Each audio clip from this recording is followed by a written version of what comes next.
First, to make the Venom Blade, you will have to get a piece of wood almost as big as your arm, or as big as your hidden blade if you have made one of those, and make some extensions on the top left and right sides and the bottom left and right sides so you can drill some strap holes later.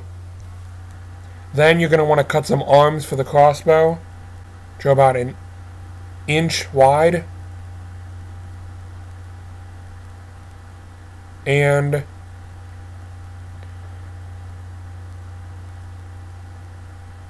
they are about 8 inches long.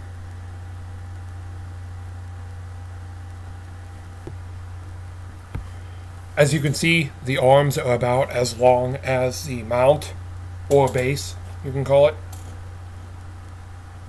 And as you can see, they're also a little bit rounded on the bottom, so you can do that with sandpaper, file, grinder, whatever you have.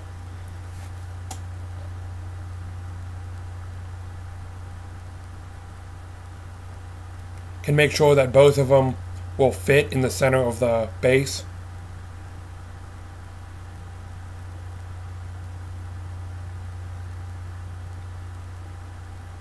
With a little bit of space in between the arms.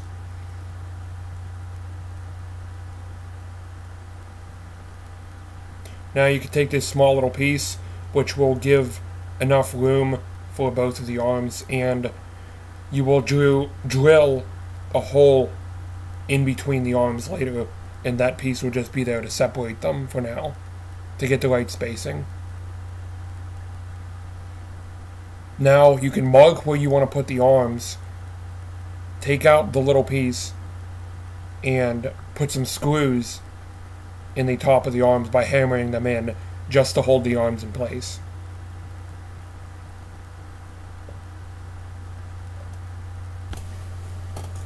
Before you actually put the nails in, you should probably pre-drill some pilot holes, which are really small holes that you actually put the nails in so the wood does not split. When you finally make a hole that you like, I'm going to use the small one by my thumb. Remember, it's a pilot hole, not a real hole, so don't make the hole too big. You want to get a sheet of metal and make 3 circles about as big as maybe a pill bottle, I guess you could say. This is an old pill bottle that now holds junk in my garage.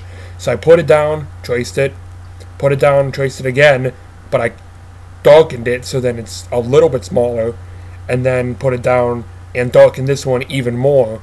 So the small one will be on the top, the middle one will be in the middle, and the lower one will be on the top, and that goes right over top of this small hole right here. Now that you have all the circles cut out and ready, to find the center of them to put a screw through, you can put an X in the middle of each one of them and drill a small hole, and then eventually just put the small screw on and drill the screw or nail through the wood. I realized that I do not need that small little square piece in here, so I just stacked the pieces on top of each other, put the screw in, and realized that the screw is a little bit too long. So you can take some wire cutters, if this same problem is for you, and snip the screw. Eventually I made this small little wooden piece, which is a thicker kind of wood, and well, it fits between the arms of the crossbow, and you can take some nails and pound them through the bottom so it can stick to the crossbow mount. Now I started to take my drill and actually drill some strap holes in the mount of the Venom Blade. If you have these strap holes right over here and over here, also on the top, you can do the same. Now the painting process begins by first off drawing these designs on the front and back of the arms of the crossbow and painting everything silver or gray. Now drill some holes in arms of the Venom Blade. Also through the triangle piece from right side to left.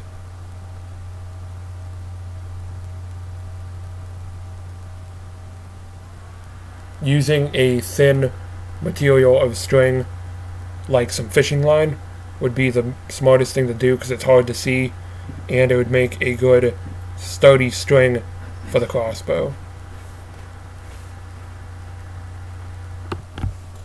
Once you're done placing the fishing line at your right spot, you should hot glue the holes at the end of the triangle pieces so that whenever you fold the arms inwards,